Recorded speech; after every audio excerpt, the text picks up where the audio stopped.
Uy! Ay. Ano yun? Ibon ba yan? Hindi, Brandon. Ha? Bakit? Parang manananggal.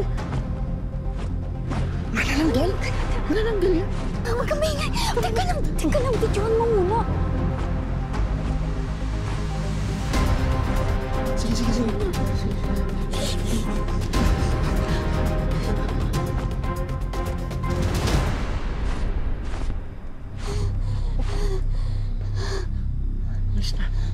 Malis na. Ana. Totoo pala talaga yung mga manananggal, no? Grabe. Ito. Matingin. Kahanan ko. Brandon, send mo yan sa akin, ha? Isasama ko sa report ko. Ay, sige. Tama. Send ko sa'yo. Grabe.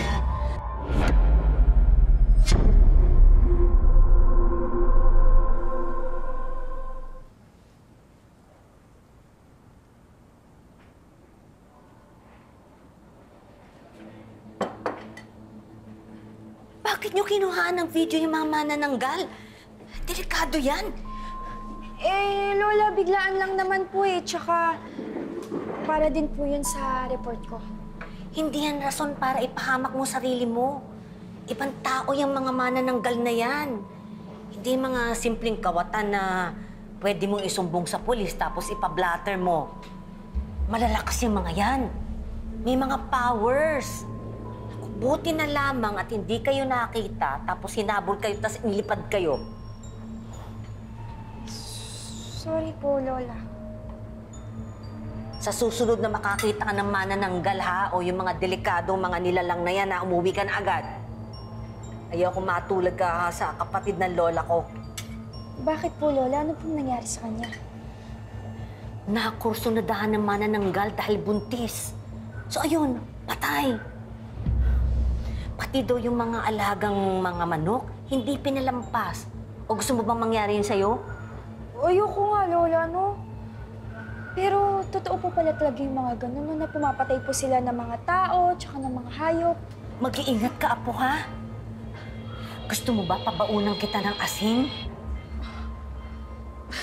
Lola, okay lang po. Naku, Lola, wag po kayong mag-alala sa akin dahil kaya ko na po yung sarili ko. Malaki na po kaya ako, no?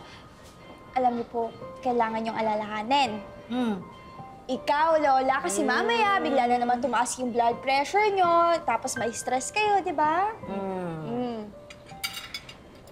Ay, wait lang, Lola. Yung gamot mo pala. Babaya, makalimutan natin to. Okay na yan, dali. Makakalimutan mo na naman Hindi, yung gamot mo, ikaw ang Lola. nakakalimot. Tuminom ng gamot mo. Kung hindi pa Mamaya kita yan. papaalalahanan, Lola. Dito na yan. Okay na yan. Okay na, dali. Ito. Mukhang masarap yan, Lola. Manananggal? A Filipino mythical creature. Una raw nakita ang mga manananggal noong panahon ng Kastila. Lumalabas lang sila tuwing gabi, nahati ang kanilang mga katawan, at tuwing umaga naman, nabubuo ulit yung mga katawan nila.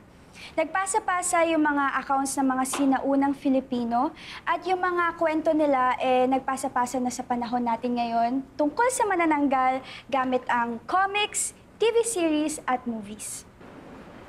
Question. Bukod sa word of mouth at sa paggamit ng mga manananggal sa Filipino pop culture, totoo ba talaga sila? Well, ang sabi kasi nung lola ko, yung kapatid daw ng lola niya namatay at nabiktima ng manananggal. Dahil kayo ng lola ko, Yarn. Well, guys, syempre nung una ako din hindi ako naniniwala kasi sino ba namang maniniwala sa manananggal, 'di ba? Parang hindi siya makatotohanan. Pero may nakita kami ni Brandon kagabi sa park. At ito yung video.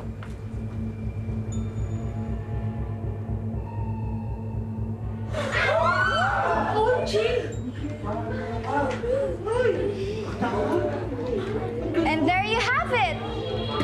A flying manananggal. Pumapatay ng mga tao, lalo na ng mga sanggol at buntis. They are dangerous monsters. Dangerous monsters?